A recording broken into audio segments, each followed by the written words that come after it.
misericordioso Él, buena en todo para con todos, incluso sobre los malvados e impíos, Él hace salir su sol, sobre justos e injustos. Por lo tanto, Él es bueno. Y también da lluvia, riega la tierra. Al sonido de su voz, todo esto podría colapsar en un abrir y cerrar de ojos, pero no es la intención ni la voluntad del Señor.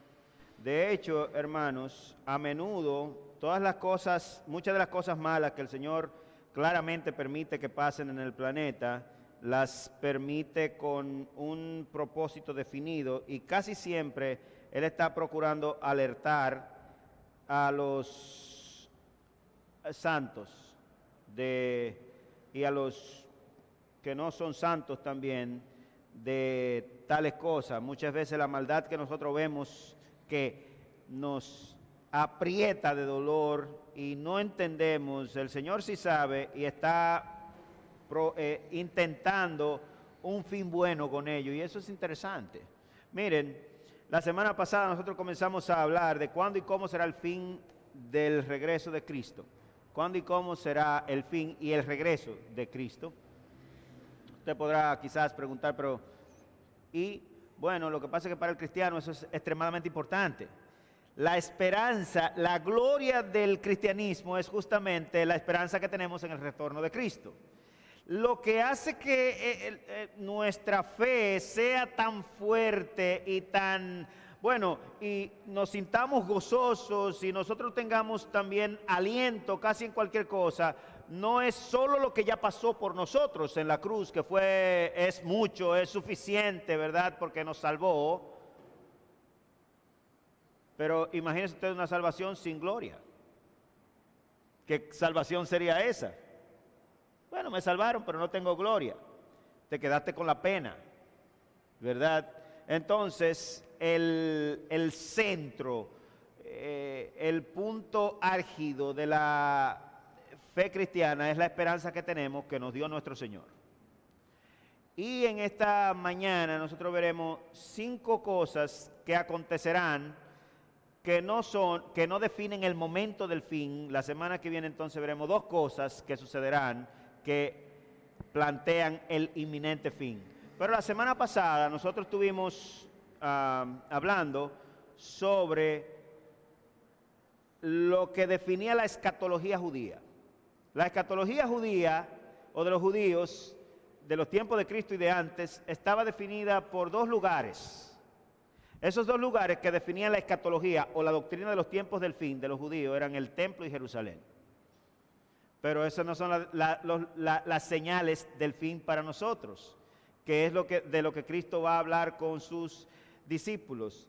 Y para que usted vea eso, vaya conmigo a Mateo capítulo 24, por favor.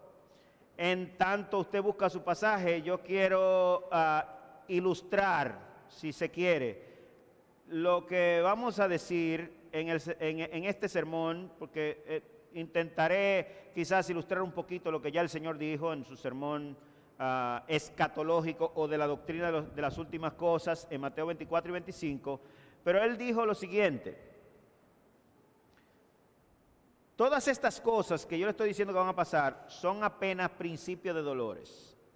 Y Él está usando la figura de una mujer embarazada que va a dar a luz y que en un momento de su embarazo comienza a sentir los hincones, la pena, no lo que le da el bebé o la bebé con el codito, que dicen ella me dio un codazo. Yo no sé si los cartílagos del bebé a esa fecha son tan fuertes, pero sí, ya yo creo que ya como a los 6 meses ya sus huesos tienen cierta fuerza. Pero ella comienza a sentir unas penas extrañas que no son los codazos. Ya el asunto está raro, pero ella también sabe que está en los 8 y pico por ahí. O sea que es evidente, se está anunciando, se está presagiando que viene el día de la deliberación del muchacho, que viene el día de dar a luz. Las mujeres saben mejor que nadie de lo que estamos hablando aquí, porque casi a todas le dan esos hincones, esos dolores. Y las 5 cosas que nosotros vamos a ver aquí hoy no son señales definitivas del fin, sino de los tiempos del fin. La semana pasada hicimos una diferencia que la hace las Escrituras acerca de los tiempos del fin y del fin. El fin es el día, el momento en el que Cristo regresa. Y se puede llamar el fin también a los alrededores, si pudiéramos decirlo, en semanas, meses o pocos años de ese día particular en el que Cristo viene. Pero los tiempos del fin marcan toda la historia desde la primera venida de Cristo hasta la segunda venida de Cristo. O sea que tú y yo estamos viviendo los tiempos del fin, como también vivió Pedro, como también vivió Spurgeon, como también vivió Agustín. Esa es la realidad bíblica. Lo intentamos demostrar la semana pasada, no tuvimos todo el tiempo para demostrarlo con los textos de las Escrituras, pero si mal no recuerdo, aparece unas 24 veces alusiones a los tiempos del fin en las Escrituras, y todas ellas apuntan exclusivamente a ese periodo que marca la historia o esta era, es decir, desde que Cristo vino hasta que Cristo vuelva. De tal manera que, ¿qué marcará esta historia en materia de señales? Vamos al discurso, Mateo 20, comencemos en el capítulo 23, por favor, verso 37, porque está ligado, es el mismo discurso. En los pasajes, en los versos anteriores de los capítulos 22 y 23, el Señor, en buen dominicano, aquerosea a los líderes religiosos judíos. Dice: ustedes son un asco, sacerdotes. Ustedes dan pena y vergüenza. Ustedes son el diablo en persona. Ustedes, en vez de hacer a un prosélito reo del cielo, ustedes lo hacen 2 veces hijo del infierno. El Señor le está dando con un martillo como el de Thor en la cabeza a los sacerdotes judíos de entonces. Pero miren aquí, este texto, después de todo eso, de hecho, en este contexto que pasa el asunto de que Jesús y los discípulos están en el templo y ven a una viuda, una señora viuda ya mayor, que echa 2 moneditas en el cofre del templo. Eso está en Lucas 21. Echa 2 moneditas en el cofre del templo y vienen otras personas, algunos de ellos hasta ricos con mucho dinero, y lo echan en la ofrenda, y el Señor le dice: ella dio más que ellos. Fíjense, la lógica de Dios y la lógica de los hombres nunca serán igual. Nunca, nunca, nunca. Para nosotros, alguien que dio un cheque de $10,000 y alguien que dio 2 pesos, el del cheque de los $10,000 evidentemente dio más, y exponencialmente más, pero en la lógica de Dios no es así. La manera como Dios ve las cosas no es así. Eso está aconteciendo aquí. Miren ahora el dolor con el que Cristo va a hablar de Jerusalén y del templo. Él lo va a decir con dolor, porque llegó su fin. Miren, verso 37. Jerusalén, Jerusalén, que matas a los profetas y apedreas a los que te son enviados. ¿Cuántas veces quise juntar a tus hijos como la gallina junta sus pollitos debajo de sus alas, y ustedes no quisieron? Yo me imagino al Señor con sollozos y lágrimas. Él no estaba contento diciendo esto. Él no estaba contento con la destrucción de todo un país, de toda una ciudad. Él estaba con dolor. Jerusalén, Jerusalén, que matas a los profetas y apedreas a los que te son enviados. ¿Cuántas veces quise juntar a tus hijos como la gallina junta a sus pollitos debajo de sus alas, y ustedes no quisieron? ¡Ay, qué dolor tengo dentro de mí!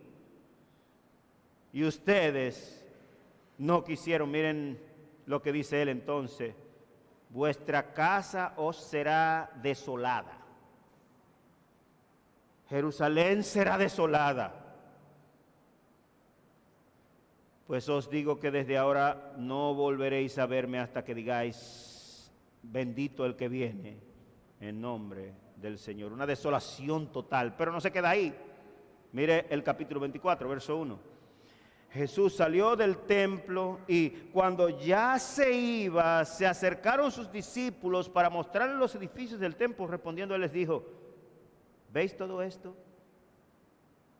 De cierto os digo que no quedará aquí piedra sobre piedra que no sea derribada.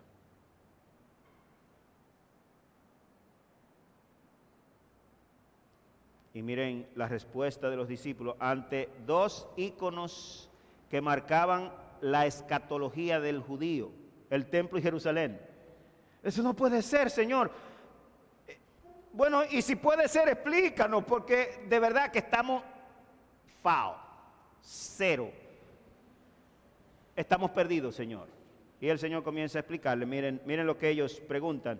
Entonces él, sentándose en el monte de los olivos, los discípulos se le acercaron aparte diciendo, dinos cuándo serán estas cosas.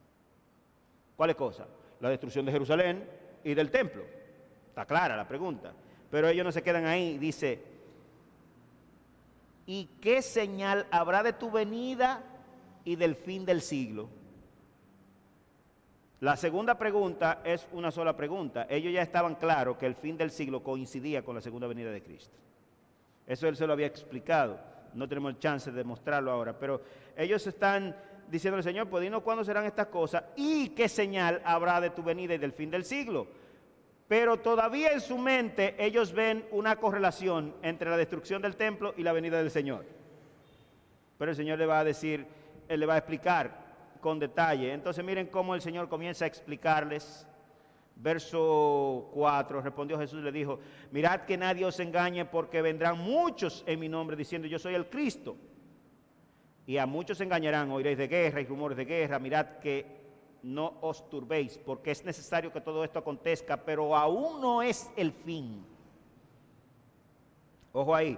Pero aún no es el fin. Verso 7, se levantará nación contra nación y reino contra reino y habrá pestes, hambres y terremotos en diferentes lugares. Pero todo esto es solo principio de dolores. La mujer está embarazada y ya ella sabe que está cerca el día de dar a luz, pero no da a luz todavía porque no ha llegado el momento. Verso 9, entonces os entregarán a tribulación, os matarán y seréis odiados por todos por causa de mi nombre. ¿Quiénes, Señor? Ustedes, cristianos. Muchos tropezarán entonces y se entregarán unos a otros y unos a otros se dirán, se odiarán. Muchos falsos profetas se levantarán y engañarán a muchos. Y por haberse multiplicado el pecado, la maldad, el amor de muchos se enfriará. Pero el que persevere hasta el fin, este y solo ese será salvo. Y será predicado este evangelio del reino en todo el mundo para testimonio a todas las naciones y entonces vendrá el fin. Pero el Señor no ha terminado su discurso. Mire el verso 15. Por tanto, cuando veáis en el lugar santo la abominación desoladora de que habló el profeta Daniel, el que lee entienda, entonces los que estén en Judea huyan a los montes. El que esté en la azotea no descienda para tomar algo de su casa, y el que esté en el campo no vuelva atrás para tomar su capa. Pero ¡ay de las que estén encintas y de las que críen en aquellos días! Orad pues que vuestra huida no sea en invierno ni en sábado, porque habrá entonces gran tribulación, cual no la ha habido desde el principio del mundo hasta ahora, ni la habrá. Y si aquellos días no fueran acortados, nadie sería salvo. Pero por causa de los escogidos, aquellos días serán acortados. Entonces, si alguno os dijere, mirad, aquí está el Cristo, o mirad, allí está, no le creáis, porque se levantarán falsos cristos y falsos profetas, y habrá grandes señales y prodigios, de tal manera que engañarán, si fuere posible, aún a los escogidos de Dios. Ya Jesús ha dicho lo mismo 2 veces. Yo no sé si tú te has fijado en un discurso corto. La misma cantaleta 2 veces. Verso 25, mira la tercera vez aquí.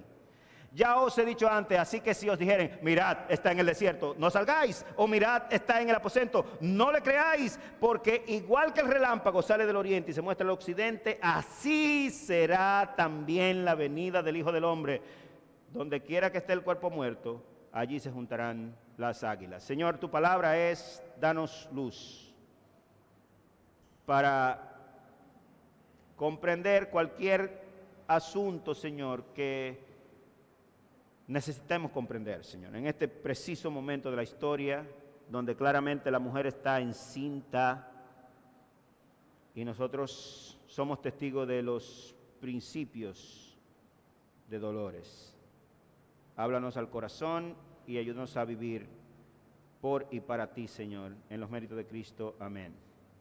Bien, recordemos, y tratamos de ilustrarlo la semana pasada, tratamos de dibujarlo con nuestras limitaciones, pero Jerusalén y el templo no marcan el fin del siglo.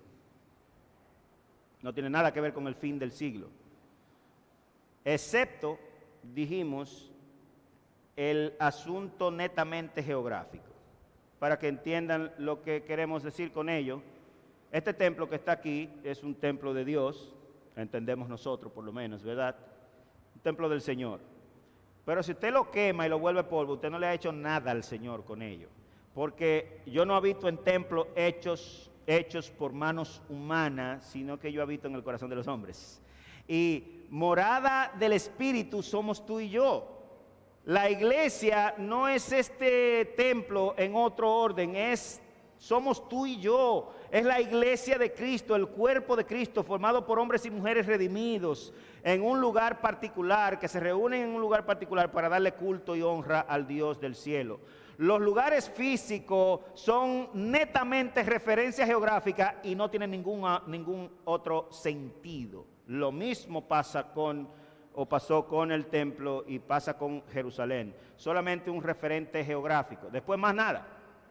Porque decíamos la semana pasada que el Señor no está enfocado ni viene a redimir la vieja Jerusalén.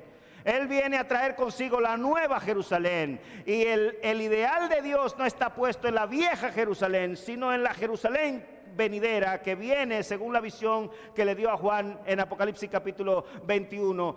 Desciende del cielo como una esposa ataviada para su marido. Esa Jerusalén celestial, la cual el Señor fue a preparar para que donde Él esté, nosotros también estemos. Esa es la Jerusalén a la que Dios apunta. Esa era la Jerusalén a la que apuntaron los padres.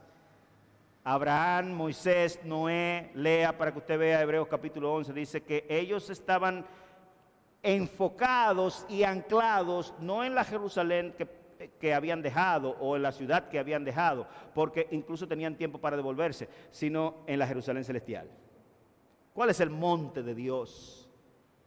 ¿Cuál es el lugar donde mora Dios? El que habita al abrigo del Altísimo en Jerusalén, en el templo de Jerusalén. Entonces no hay nadie que habite al abrigo de Dios, ni a la sombra del Omnipotente. El lugar donde mora Dios vendrá a ser habitación entre los hombres en la vida venidera. Esa es la esperanza cristiana. Cuando usted ve la descripción de Apocalipsis capítulo 21, dice, sus puertas son de perla y tendrá calles de oro, etcétera, un montón de cosas rarísimas, y tendrá adornos de diferentes piedras preciosas, para que nosotros tengamos una idea. Decíamos la semana pasada, porque el cielo es prácticamente indescriptible, como también lo es el infierno. No se pueden describir con palabras humanas, de tal manera que vendrán muchos falsos diciéndole cómo es el cielo, que esto es así, que yo vi aquello allá, pero son falsos, no son verdaderos. Ahora nosotros vemos aquí, hermanos, 5 cosas, si no 7, pero queremos notificar 5 en particular, que son cosas que nosotros veremos una y otra vez, pero que no definen el fin, sino los tiempos del fin. Lo primero es apariciones de falsos cristos. David Koresh, Jin Yong, Sai Baba, un montón de chivitos hartos de jobo, como decimos nosotros aquí, simulando que son el Cristo, o el anormal de Puerto Rico que tenía de que el 666 por ahí, que él era el Cristo.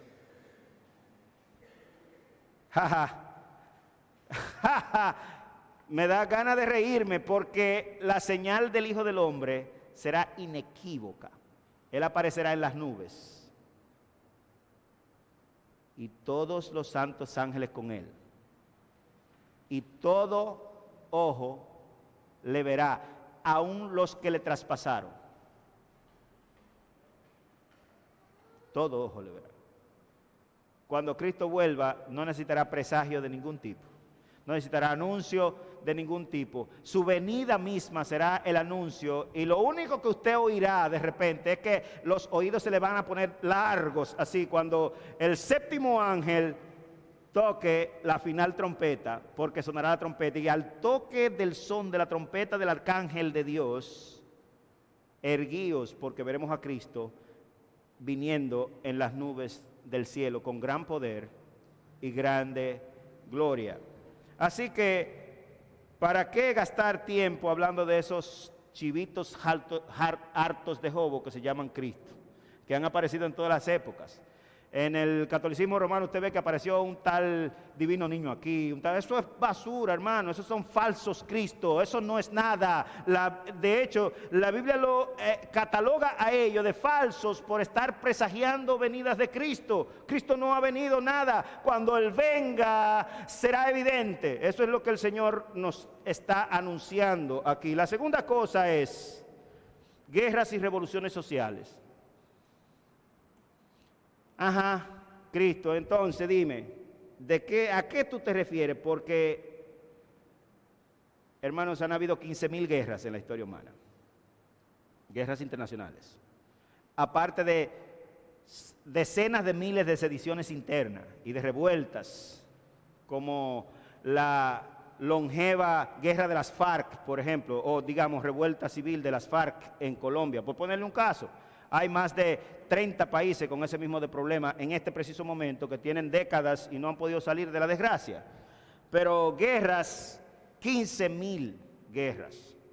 De hecho, cuando tú lees la historia de cualquier país del mundo o de los imperios, de lo que tú te vas a nutrir es de que hubo guerras y guerras donde murieron 200.000 soldados, 500.000 de civiles. Y nosotros, hermanos, lo que debemos copiar de lo que el Señor está diciendo aquí es que en la medida que se acerque su venida, estas señales aumentarán, o sea, incrementarán. ¿Y para qué decir que entonces nosotros estamos en los tiempos más fieros que jamás la historia humana haya dado a luz? El año pasado hubo 2 guerras mundiales, nunca antes hubo guerra de ese orden, excepto esas 2. Y las 2 dejaron un saldo de 55 millones de muertos. En el mismo momento en que pasaba la guerra, esas 2 guerras, especialmente la Segunda Guerra Mundial, los bolcheviques en Rusia estaban haciendo estrago, y el famoso diablo que los dirigió por casi 4 décadas, llamado Joseph Stalin, llegó a asesinar 65 millones de rusos, porque todo el mundo estaba en guerra y nadie se dio cuenta de nada. Hirohito haciendo experimentos con fetos porque nadie se daba cuenta, todo el mundo estaba en guerra. Horrible, feroz, atroz. En lo que va del siglo hemos experimentado alrededor de 20 guerras. Y usted quizás está oyendo los anuncios de Siria, tiene 6 años en sediciones, guerra y de todo mezclado. Ni se sabe qué es lo que le pasa a Siria, porque tiene revueltas internas, deseo de los vecinos de coger el botín, deseo de los de lejos de coger el botín y deseo de los propios sirios, y ya van alrededor de 700.000 sirios asesinados en 6 años. Eso, hermanos, yo no sé si usted lo ve, pero claramente habla de lo fiero que es nuestro mundo. ¿Para qué hablar de pillaje y de bandas y de gangas? En Arizona existe la ciudad más peligrosa del mundo. En Arizona, Estados Unidos, la ciudad más peligrosa del planeta. Asesinan alrededor de 1.500 personas cada año en esa sola ciudad. Cerca de Tucson, se me olvidó el nombre de la ciudad. Claramente eso no sale necesariamente en los medios, uno se da cuenta por ahí. Pero si usted cree que vive en un país peligroso, no se mude a Arizona, Estados Unidos de Norteamérica. Esto da pena y vergüenza, así es el mundo nuestro, así ha sido, es fiero, todo el mundo tiene deseo de un pedazo de la tajada. Fíjense los auros de guerra de Irán, que en esta misma semana hubo un traqueteo entre los iraníes y los israelitas. Eso es peligroso. Supuestamente ya aquietaron a los coreanos del norte un poquito con un acuerdito que se hizo por ahí, cosas como esas. Yo no estoy tan convencido. Si hacemos un acuerdo y las cosas van a estar tranquilas, dame tus ojivas, yo las guardo. Pero nadie hace eso. Rusia tiene sus ojivas guardadas, los Estados Unidos también, Irán. Hay alrededor de 27 países con arsenal nuclear en el mundo. Si se desatara una, es la debacle. Y se van a desatar, no se preocupe, aumentarán, pero eso no es una señal del fin, esos son principios de dolores. Hay una tercera cosa que nos muestra el texto en el versículo 10, y es la caída de muchos de la fe. La caída de muchos de la fe. Hasta la ortodoxia cristiana sufre penalidades en este preciso momento de la historia. Ya Europa tiene 100 años en espiral de caída retrógrada, que no se levanta y casi es un continente secular. Quedan algunas cositas, una más que aquí, otra allí. En los Estados Unidos se cierran 4,000 iglesias cada año en el saldo final. Son 7,000, pero se levantan 3,000, o sea, se cierran 4,000. Para una tasa de 3,500 personas al día que renuncian a la fe evangélica. Pues entonces el evangelio va a cerrar. No, hermano, no va a cerrar. Porque ¿sabe cuál es una de las dos señales definitivas del regreso de Cristo? Que será predicado este evangelio del reino en todas las naciones, y entonces vendrá el fin. Así que te podría dar muchos números, pero realmente la fe no anda bien en el orden estadístico. Las cosas andan mal. Dentro del cristianismo hay 3 ramas principales, que son el catolicismo romano, la fe evangélica o reformada y los ortodoxos orientales. Sumamos alrededor de 2.7 billones de habitantes en el planeta. De esos solamente 0.8 somos protestantes, y dentro de los protestantes hay 48,000 grupos diferentes. No me pregunte porque yo no entiendo ese salvajismo. Pero yo lo que sí sé es que la huida de la fe, la salida de la fe, el dren del amor en los corazones de los hombres, como se le dijo en Apocalipsis a la iglesia de Éfeso: tú has dejado tu primer amor, por tanto arrepiéntete y vuelve a las primeras cosas, porque si no vendré pronto a ti y quitaré mi candelero de ti. Hermanos, eso es doloroso, especialmente para los hombres y mujeres de Dios, que podemos observar al lado de nosotros en nuestras propias iglesias cómo la fe es drenada y muchos vuelven a sus antiguos amos. Pero esa no es la señal del fin. Son principios de dolores. Y la quinta señal es, la proliferación de falsos profetas. ¿Para qué describírselo? Si los santos son drenados de la fe, es a otra fe que van. Ellos no se quedan simplemente en su casa comiendo y bebiendo, van a otro lugar. Desgraciadamente, la mayoría estadística de evangélicos del siglo XXI son diablos, falsos, horribles. Da pena y vergüenza. ¿Y para qué hablar de los musulmanes y de los católicos romanos, etcétera? Yo estoy hablando de los evangélicos. Billy Graham pensó y calculó que en su nación, en los Estados Unidos, 8 de cada 10 evangélicos no eran evangélicos. Pero Billy Graham dejó de pensar hace como 10 años más o menos, y murió este año, recientemente, hace un par de meses. O sea que eso es viejo ya. Falsos profetas. ¿Cuándo no ha habido falsos profetas?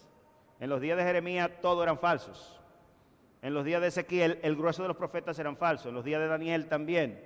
En los días de Cristo, ¿para qué contarle? En los días de los apóstoles habían un montón de falsos apóstoles. Están ahí en las Escrituras.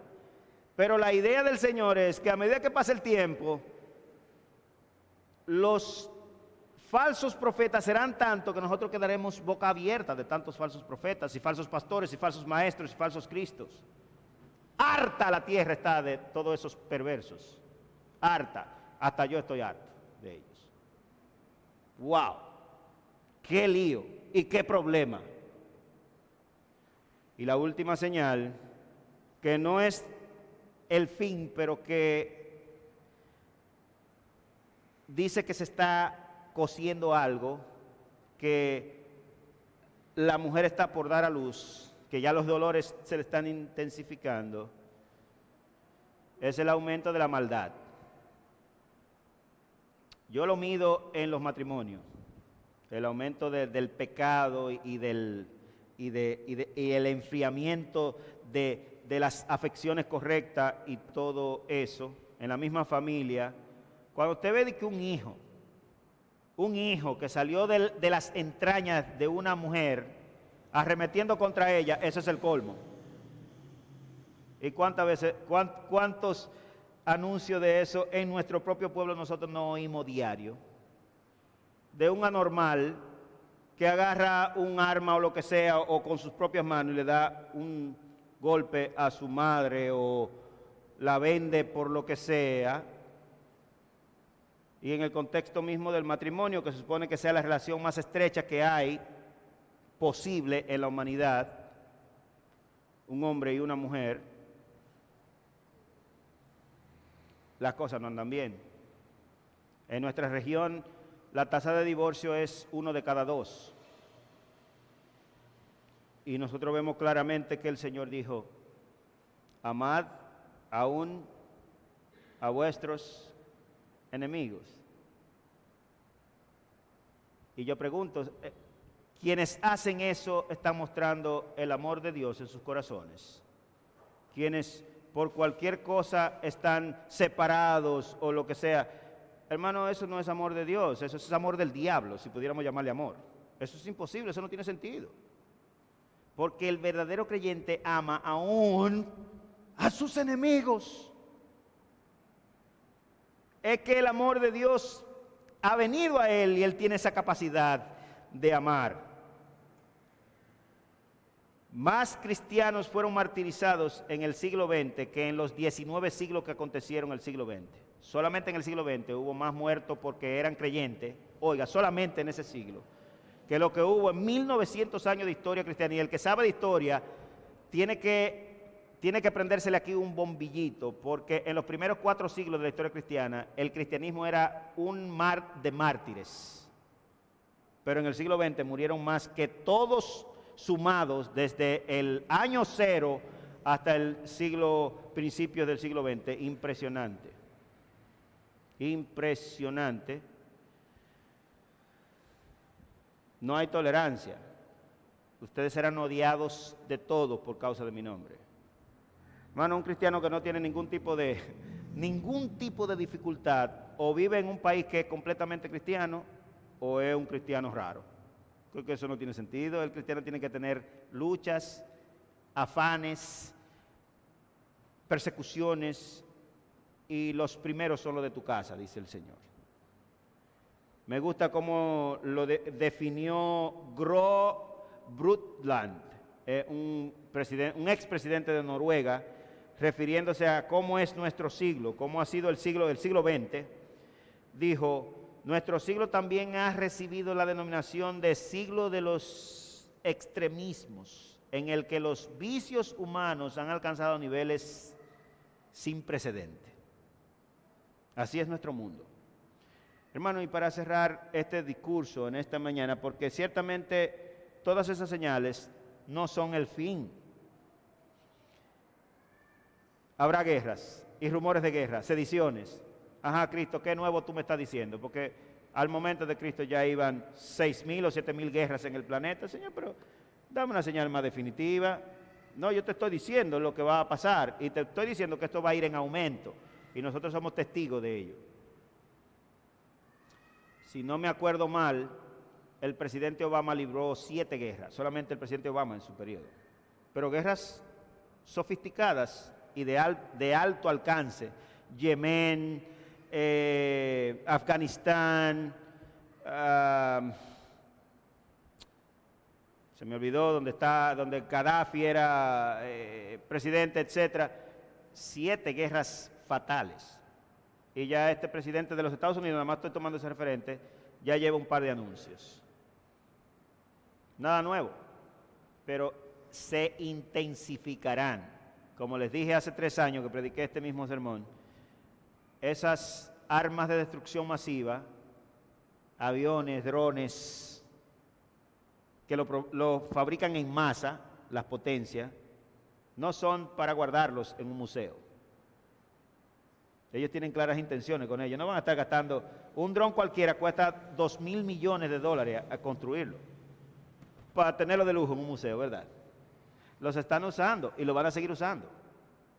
Las ojivas nucleares que se crearon, que son cosas de la historia ya, cientos de miles de toneladas de material radiactivo metidos en misiles para ser lanzados, no han destruido ni uno de ellos. Están guardadas. Y no en un museo que tú puedes ir a ver. Están en un lugar escondido, bunkers, con fines claros. Los submarinos de guerra, los buques de guerra, las compañías que fabrican armas, cuando están por quebrar, como pasó hace un mes en los Estados Unidos, que una compañía que fabrica armas estuvo por quebrar, el gobierno entonces le inyecta dinero para que no quiebren, porque nosotros necesitamos todas esas armas. Las necesitamos. Hermanos, en Cristo, estos son asuntos que no definen el fin, pero marcan los tiempos del fin con mucha claridad. Y el Señor Jesús, al final, lo que quiere es que nosotros estemos preparados, apercibidos y que velemos. El resto del pasaje que nos habla, el Señor nos cuenta 5 parábolas. Después que Él da el discurso, nos cuenta 5 parábolas.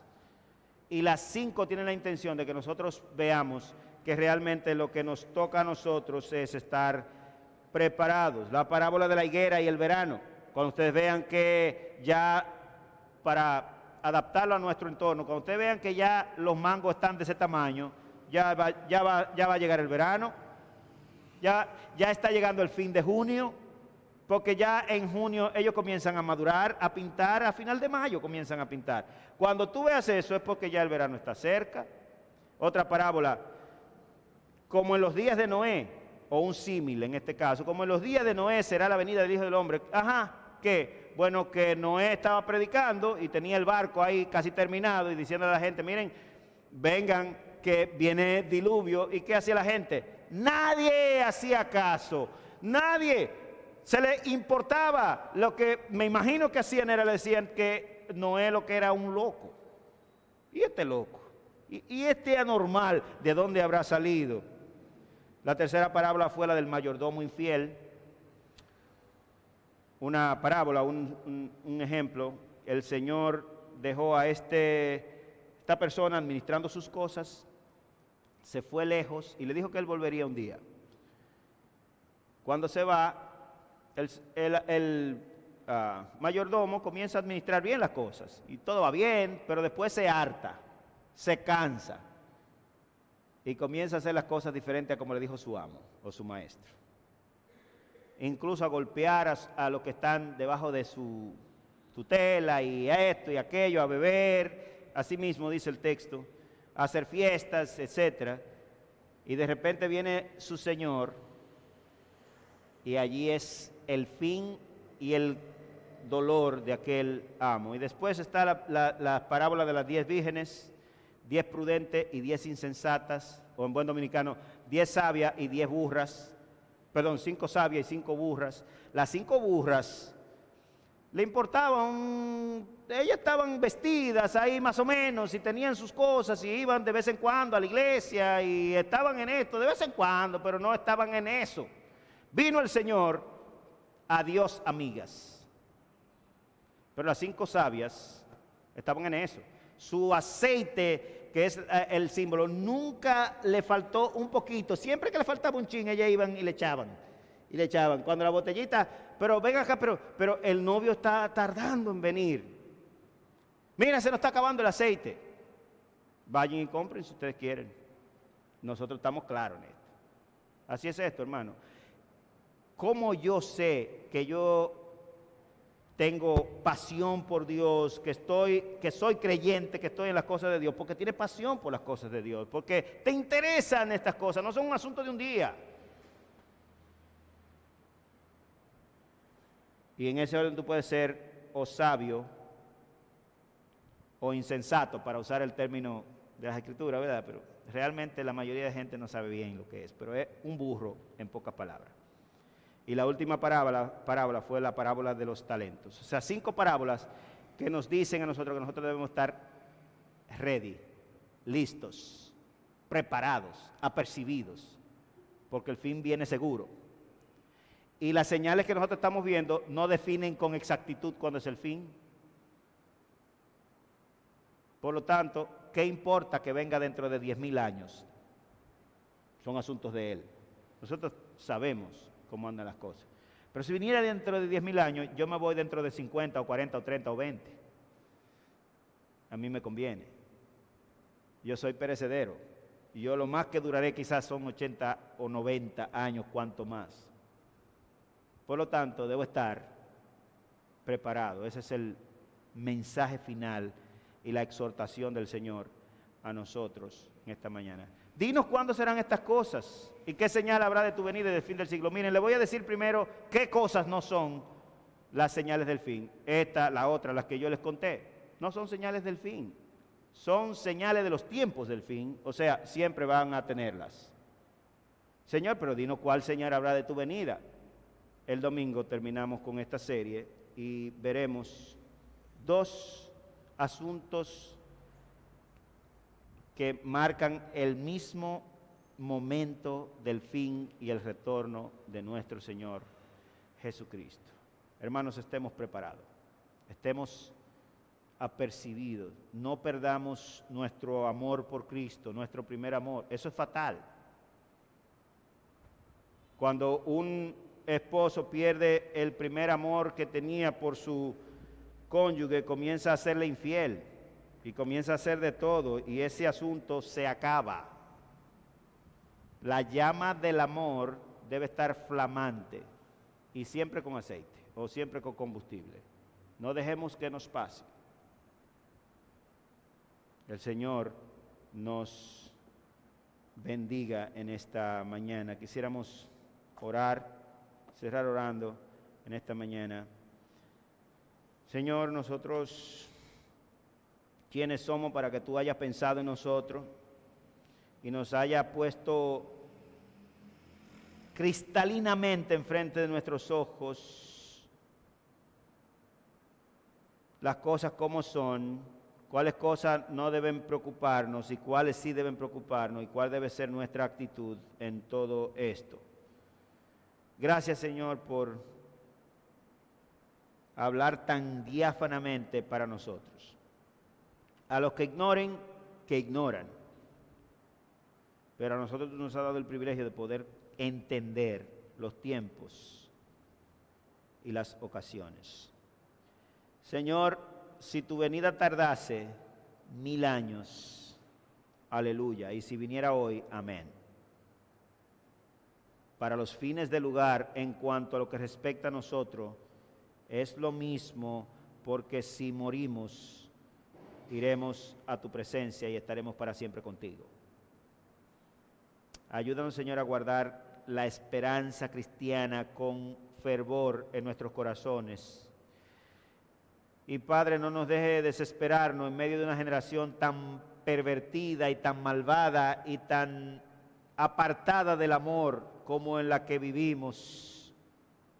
A cualquiera de nosotros lo han atracado a punta de pistola, se le han metido a las casas, que en mi caso se han metido 4 veces y en esta iglesia se han metido 40 veces, y me han atracado a punta de pistola, y eso le ha pasado casi a cualquiera aquí, Señor. Vivimos en días difíciles, pero lo que más nos duele, Señor, no es que nos quiten la vida o que nos maltraten, Señor. Lo que más nos duele es saber que 3.500 personas diarias en el contexto solamente de Estados Unidos renuncian a la fe para seguir a otros dioses.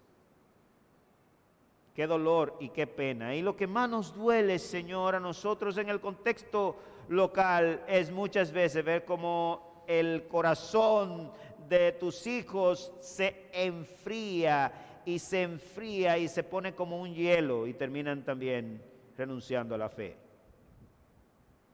Por estas puertas han pasado miles de personas. Y la mayoría de ellos están en el mundo, apartados de Dios. Aviva el fuego que hay en nosotros. No nos deje enfriarnos, ni siquiera, Señor, en un grado.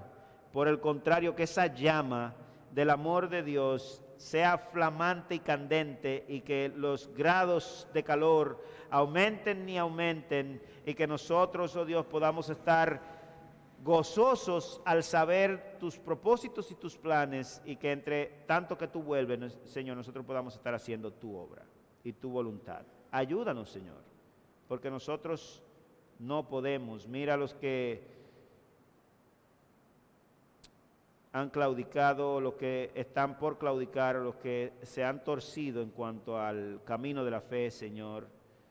Quizás alguno que esté aquí presente en esta mañana o alguien que nos ve por los medios electrónicos, Señor, ten piedad, ten compasión, y que tu palabra sea suficiente, Señor, para volver a hacer arder esa llama del amor de Cristo en nuestros corazones. Que te amemos, Señor, independientemente de lo que pase a nuestro alrededor.